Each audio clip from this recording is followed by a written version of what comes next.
ये हमारे कुक है, ये हमारे असिस्टेंट है और ये हमारे डाक है। हम सब ने मिलके बतख मारा है। बतख बतख क्या चीज है ब्रो? पाक पाक। दैट्स कॉल बतख। माशाल्लाह माशाल्लाह। हमारा कुक बहुत बढ़िया है। सीने 36 इंच।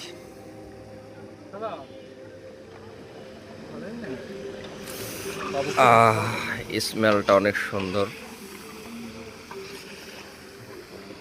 হ্যাঁ আমার ডাক।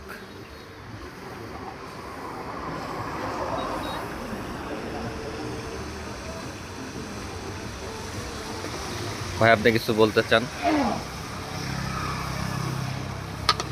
খাওয়ার পরে কথা হবে, ভাই কিছু তার আগে বলবে না। ঠিক আছে। উপরে তেলটা কিন্তু ছাড়তে হবে এখন কিন্তু আরো আপনি কিছু বলতে চাচ্ছেন? আমাদের ডক্টর বাবু ফ্রি ফায়ার লিজেন্ড। আমি সবসময় খাওয়াতে সে আমাকে কাস্টমে একবার কিভাবে যে হারালো আমি বুঝতে পারলাম না। মনে হয় হ্যাক ইউজ করছে। নো হ্যাঁ পাট্টাসে হেডশট মেরেছে, আমি বের হওয়ার আগে দেখি 2 বেশি চান দে। ভবলীলা সাঙ্গ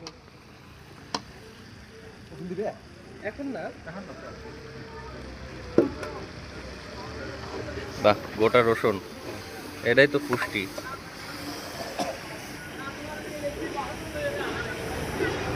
এটা দুধ দেওয়া লাগতো নাকি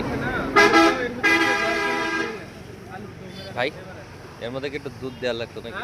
দুধ দেওয়া লাগতো? ওই যে ইয়া দিছি নারকেল। ও নারকেলের দুধের কাজ তো। নারকেল থেকে তেল বের হবে দুধের কাজ করবে। এই জন্যই তো দেরি করতেছি মানে ভাজা ওই জ্বালার পর তেল ভরা দেব করার জন্যই তো ভাজা নিচ্ছি তেল ভরা নারকেলের তেলটা ভাজা নেওয়ার জন্যই তো আমরা এই কাজটা করি। ঠিক আছে ঠিক আছে। নারকেলের তেলটা বার হবে। উফ ওহ এটা পাকিস্তানি খাবার। তা তো অবশ্যই। বিহারি বিহারিরা নারকেল দেখায়। গাইস আমরা এখানে দুধের জায়গায় নারকেল ইউজ করছি।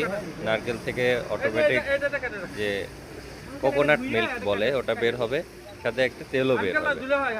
তো যাকে বলে কই মাছের তেলে কই ভাজা আর কি।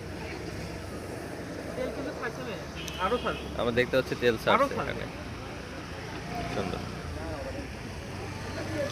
অল থ্যাঙ্কস টু আওয়ার বড় ভাই ডক্টর বাবু। আমিও কিন্তু কাজ করেছি, রসুন ছিলেছি, কিন্তু আর পানি এনেছি। পানি এনেছি হ্যাঁ আর পানি এনেছি। আর আমাদের ওই যে সন্ন্যাসীদা, সে ঘন্টা দিয়েছে, সে ফোন টিপছে।